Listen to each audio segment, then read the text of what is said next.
Okay, we're going to do changing percents to fractions really quick. And so, this is the last part of the converting part, so you should know we're getting close to the end here. Alright, so right at the top of page C5, it says percent means, and what it means is out of 100, out of 100. Okay, so out of 100. That's what percent means, this little percent symbol. Okay, if you look at it, it even looks like 100, right? It looks like two zeros with a 1 kind of turned on its side, right? Okay, so what you're going to do first, number 1, you're going to write the number as the numerator. Okay, so the number that you have, so we have 135, you're just going to put that as the numerator. Okay, the percent, okay, or the denominator, that's probably what that should be, the denominator is 100. Okay, so then when you're talking about out of 100, the denominator becomes 100. That's what the percent sign means, out of 100. Okay, and then now what you got to do is you just have to reduce, right? Okay, now we have an improper fraction here. We have 135 over 100, right? So what you could do, it's up to you. You could either reduce first and then divide it to change it into an improper mixed number, or you can divide first and then reduce it. It's up to you. So here it shows dividing. Okay, so it says if necessary, change to a mixed number.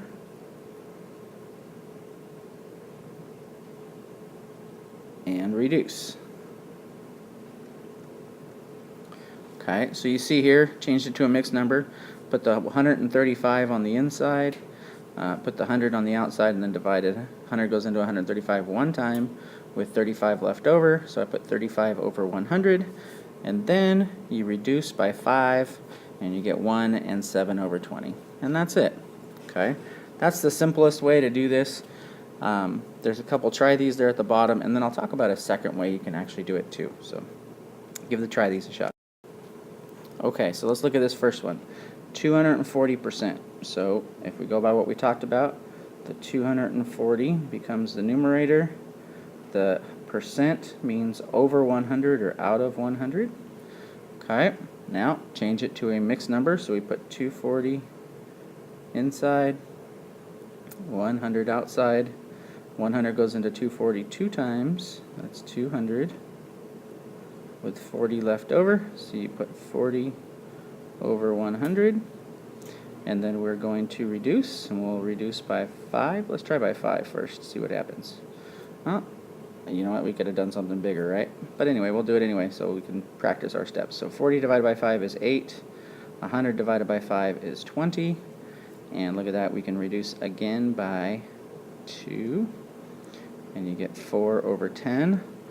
Oh, okay, just know, right? You can keep reducing.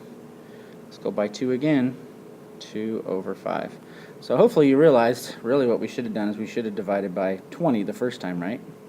And that would have got us the answer. So our final answer here is 2 and 2 over 5. There you go. Okay, and now the next one, let me erase a little bit of this reducing. I should have not done that. I should have just went to the big number. But that's okay. All right. Now the last one, we have 375 over 100. Then we divide, so 375 by 100, and that's going to be 3 times. Subtract, you get 75 left over. And then we reduce, and we're going to reduce this by 25. We'll do it the right way the first time. And that'll get you 3 and 3 over 4. Okay? That's a pretty simple method. Now, really quick, if you wanted to do it a different way, here's a little trick for you. I'm going to do the same problem. Let's do that 375 again. So 375%.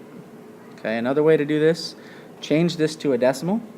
So where's the decimal in the number? It's at the end, right?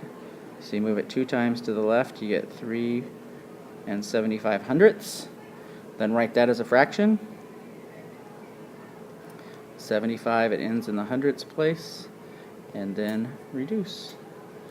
So reduce by 25, and you get 3 and 3 over 4. Okay, so you could do it either way you want. It's entirely up to you, but just know percent means out of 100, right? So that means you can put it over 100. Whichever way you want to do it is fine with me. They both work. And that's about it.